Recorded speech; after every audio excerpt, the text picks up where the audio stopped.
وقد يراك الجميع صامدا قويا حاضر الذهن والبديهة، لكن لا أحد يرى ما يدور خلف الستار. لا أحد يسمع ضجيج أفكارك أو يشعر بثقل روحك أو يتلمس تعبك المختبئ خلف كلمة أنا بخير. هذا ليس حزنا عابرا ولا تعبا جسديا يداوى بنوم طويل، إنه الإرهاق النفسي، المرض الصامت الذي يلتهم الإنسان من الداخل دون صوت. الإرهاق النفسي هو حالة من الإجهاد العاطفي والعقلي الناتج عن ضغوط متواصلة، غالبا ما تهمل أو تدفن في داخل النفس دون معالجة. يحدث عندما يشعر الإنسان بأنه منهك تماما، غير قادر على الاستمرار، حتى لو لم تكن هناك أعراض جسدية واضحة.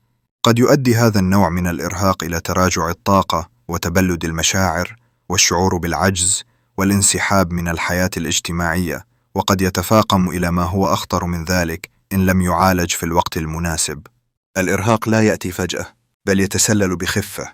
يبدأ من سهر متكرر بسبب التفكير الزائد، يمر عبر اهتزاز في الثقة بالنفس، يكبر في صمت عندما تتراكم خيبات الأمل دون تفريغ، يتضخم عندما تبتلع الكلمات التي تؤلمك وتبتسم بدلاً من أن تبكي، يصبح واقعاً مؤلماً حين تبدأ بالتظاهر بأن كل شيء على ما يرام، بينما بداخلك فوضى لا تنتهي.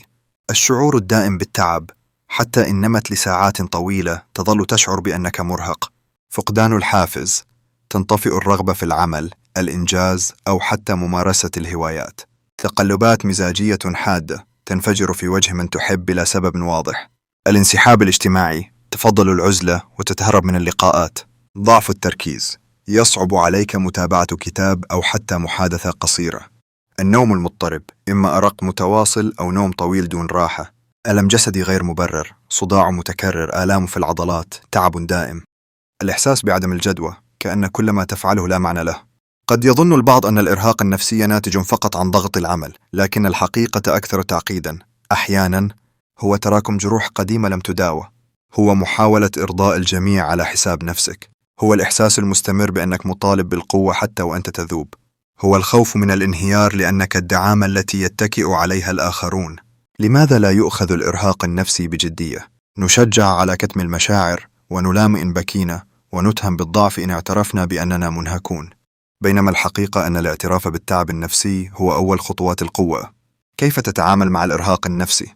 اعترف به، لا تخجل من الاعتراف بأنك لست بخير. لا تتجاهل الإشارات، جسدك يرسل تحذيراته، فلا تسكته بمسكنات وهمية. اكتب ما تشعر به، حتى وإن لم تشارك به أحدا، فالتفريغ مهم. اختر من تستمع له، لا تفتح قلبك لكل من هب ودب، بل ابحث عن من يفهم دون أن يحكم. خذ قسطا من الراحة، لا بأس أن تتوقف، أن تختفي قليلا، أن تقول لا لأي شيء يزيدك تعبا.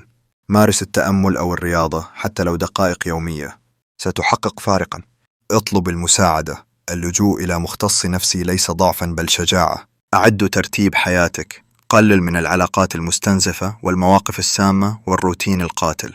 نعيش اليوم في عالم لا يرحم، الكل يركض، يخطط، يضغط، يتسابق، ينجز، يتظاهر بالكمال على وسائل التواصل.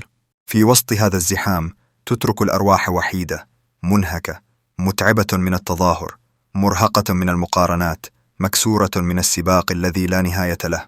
صرنا نقيم أنفسنا بعدد الإنجازات لا بحجم السكينة. صرنا نشغل بالوصول أكثر من الاستمتاع بالطريق. وهنا تبدأ الرحلة مع الإرهاق النفسي. هل من أمل؟ بالطبع. الإرهاق النفسي ليس نهاية بل رسالة.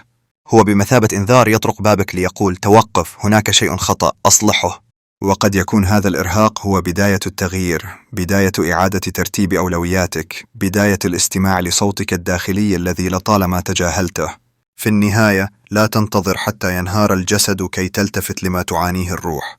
لا تهمل ذلك الصوت الخافت الذي يقول تعبت. لا تتعامل مع نفسك وكأنها آلة، ولا تستسلم لفكرة أن التعب النفسي ضعف، لأن القوة الحقيقية ليست في مواصلة الركض، بل في معرفة متى تتوقف، متى تستريح، ومتى تطلب العون.